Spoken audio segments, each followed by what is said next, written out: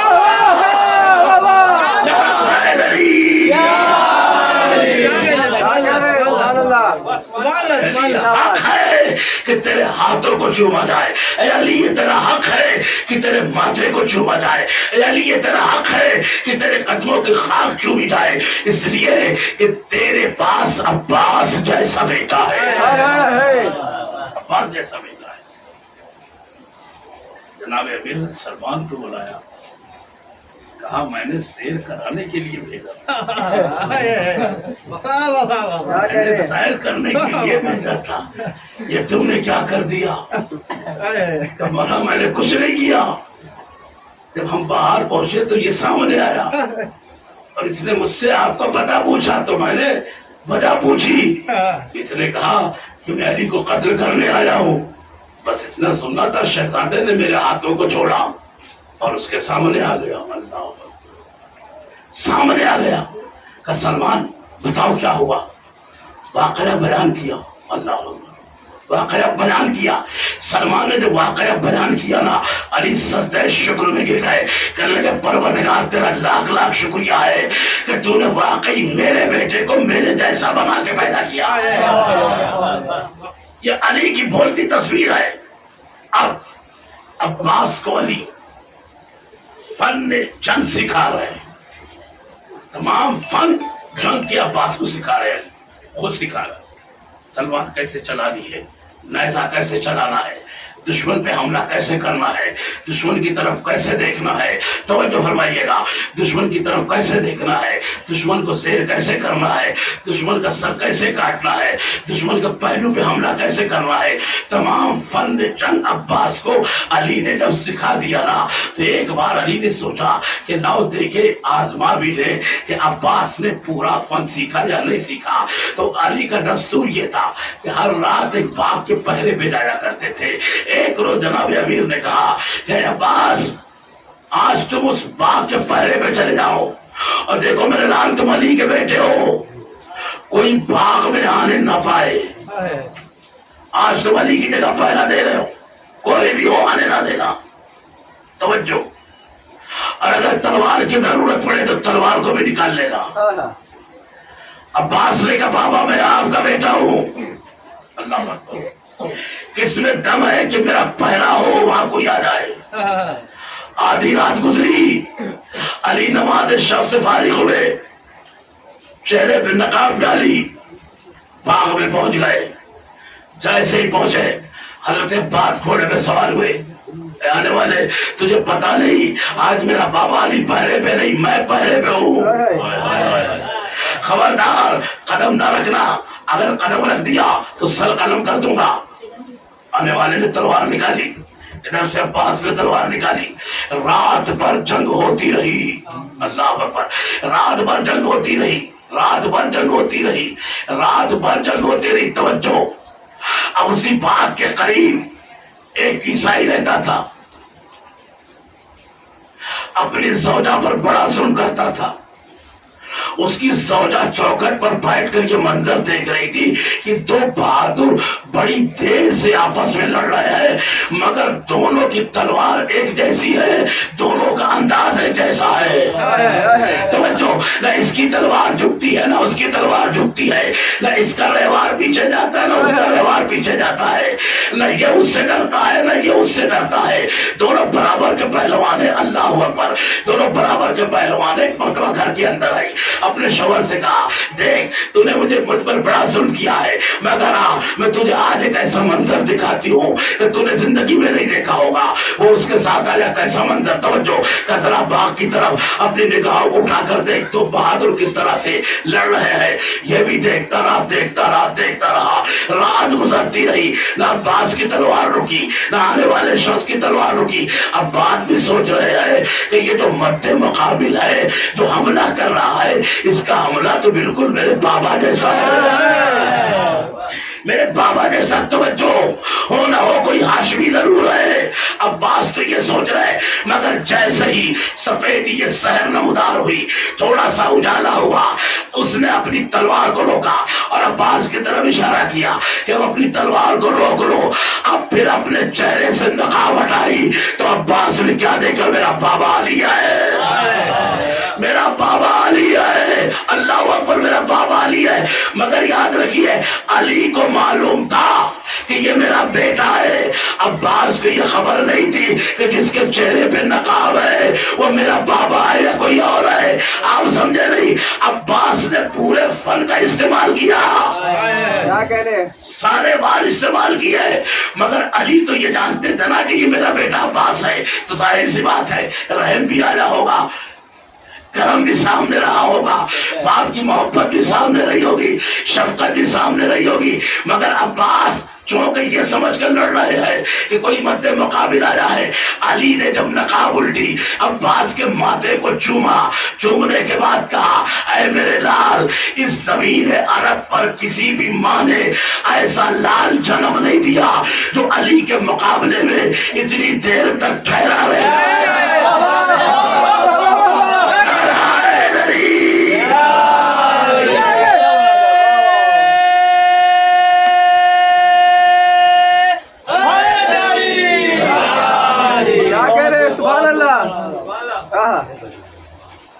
کسی نے جنم دے دیا اے عباس، اب مجھ پر یقین، اب مجھے یقین آ گیا ہے، کربلا میں میرا حسین کمزور نہیں ہو سکتا، اس کے پاس عباس جیسا بھائی۔ قسم خدا کے تبھی یہ جملہ کا ہے امام حسین علیہ السلام، کسی شہید کے جانے پہ نہیں کہا، کسی شہید کی رخصتی پر حسین نے نہیں کہا، مگر جب حضرت عباس کو رخصت کیا ہے نا تو حسین نے ایک جملہ کہا، عباس جا تو رہے ہو مگر اب وہاں کے راتوں کو جاگے گی جو تیری وجہ سے چین سے سویا کرتی تھی، اور عباس اب وہاں کے چین سے سوئے گی جو تیرے ڈر سے جاگا کرتی تھی۔ عباس تو حسین کی قوت کا نام ہے، عباس تو حسین کی طاقت ہے، عباس تو حسین کے بازو ہے۔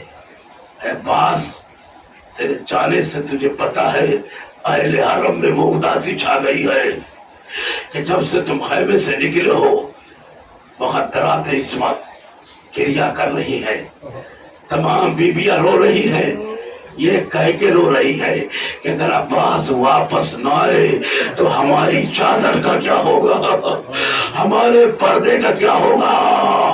ارے زینب دلاسے پہ دلاسا دے رہی ہے، گھبراؤ نہیں، میرا شیر ضرور واپس آئے گا۔ اللہ اکبر۔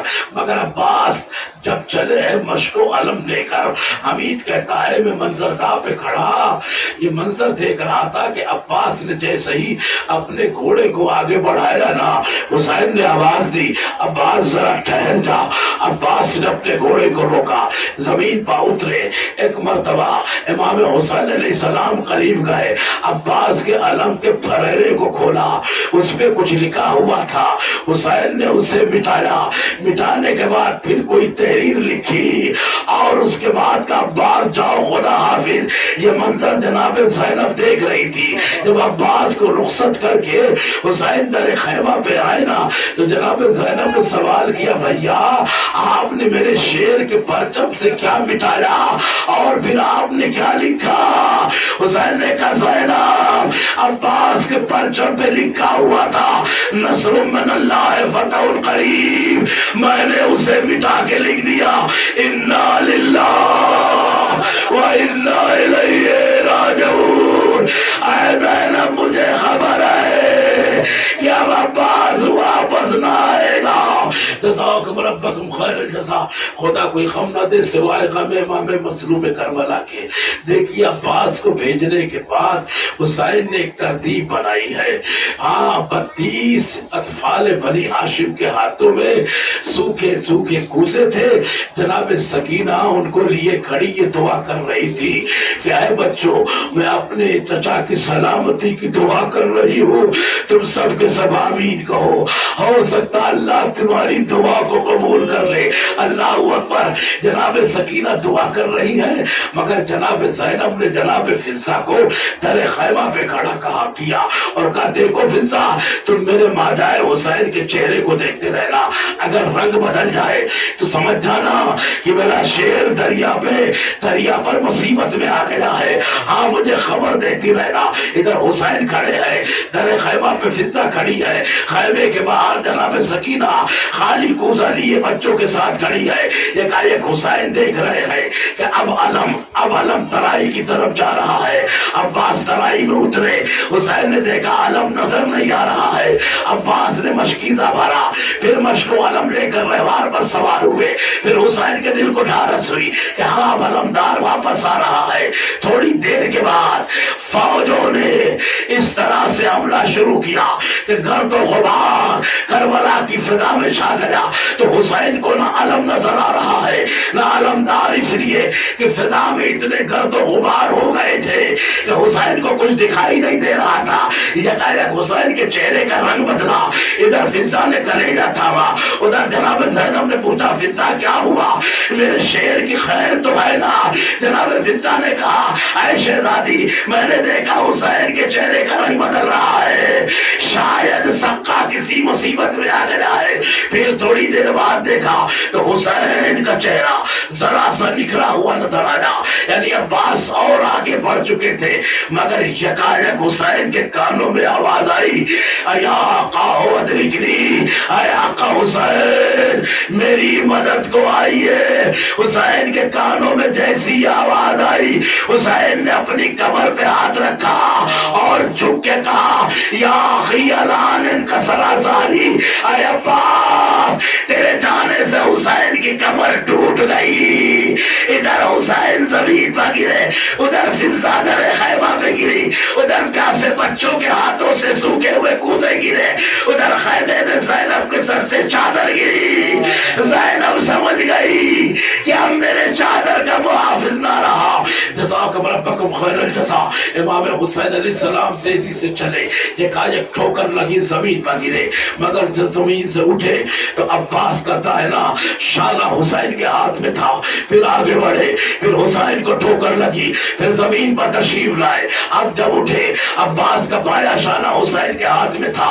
اب اس کے بعد حسین آگے بڑھے، کیا دیکھا عباس خون میں ڈوبے ہوئے دریا کے کنارے۔ حسین نے عباس کا سر اپنی گود میں رکھا، اے میرے بھائی کیا حال ہے؟ کہا کا سر پہ گرز لگا ہوا ہے، ایک آنکھ میں تیر ہے، دوسری آنکھ میں خون جمع ہوا ہے، اگر تیر نکال دے خون کو صاف کر دے تو جاتے جاتے آخری مرتبہ فاطمہ کے لال کے چہرے کی زیارت ہو جائے گی۔ حسین نے عباس کی آنکھوں سے خون کو صاف کیا۔ عباس نے حسین کے چہرے پہ نظر ڈالی، ایک جملہ کہا السلام علیکہ یا ابا عبداللہ، السلام علیکہ یا ابن رسول اللہ۔ حسین نے جواب سلام دیا اور کہا عباس کوئی وصیت ہے تو بتاؤ۔ عباس نے کہا آقا کوئی وصیت نہیں ہے، بس اتنی وصیت ہے کہ میرا لاشا خیمے میں ڈالے جائیے گا، اس لیے کہ میں سکینہ سے شرمندہ ہوں. میں نے وعدہ کیا تھا پانی پلاؤں گا مگر وعدہ پورا نہ ہو سکا. اے آقا میرا لاشا خیمے میں نہ لے جائیے گا. حسین نے کہا عباس ٹھیک ہے میں تیری یہ آرزو پوری کر دوں گا مگر عباس آج کربلا کے مقتل میں حسین جتنا غریب ہے اتنا غریب کوئی نہ ہوا. اے عباس اگر ہو سکے تو میری بھی ایک خواہش ہے اسے پوری کر دے. عباس نے کہا آقا پوری کائنات تیرے قدموں میں لا کے ڈال دوں. اے سیدہ کے لال بتاؤ تو صحیح تمہاری کیا خواہش ہے. حسین نے کہا عباس پوری زندگی تم نے اپنے کو غلام کہا مجھے آقا کہا ایک مرتبہ مجھے بھیا کہہ کے پکار دو بس اتنا سننا تھا. عباس نے مدینے کا رخ کیا. آواز دی اماں ام الولید کیا اجازت ہے کہ آقا کو بھائی کہوں. ام الولید کی آواز آئی میرے لال بھائی تو کہہ دینا مگر کہنے کے بعد زندہ نہ رہنا. ادھر عباس کے منہ سے بھیا نکلا ادھر روح قمر زری سے پرواز کر گئی. حسین خالی مشک و علم لیے ہوئے واپس کا نوہ پڑھتے ہوئے خیمے کی طرف چلے. جیسے ہی سکینہ نے بابا کے ہاتھ میں علم دیکھا دوڑی ہوئی ابا کے دامن سے لپٹ گئی. بابا علم تو آ گیا میرا چچا کہاں رہ گیا. حسین نے پہلو سے لگا کے کہا سکینہ اب تیرا چچا واپس نہ آئے گا. عباس نے دریا کا کنارہ لے لیا. اے سکینہ تیری پیاس نہ بجھ سکی. انا للہ و انا الیہ راجعون. رزق قضائے ہی والرسول الحمد للہ. دیالک الذین سلام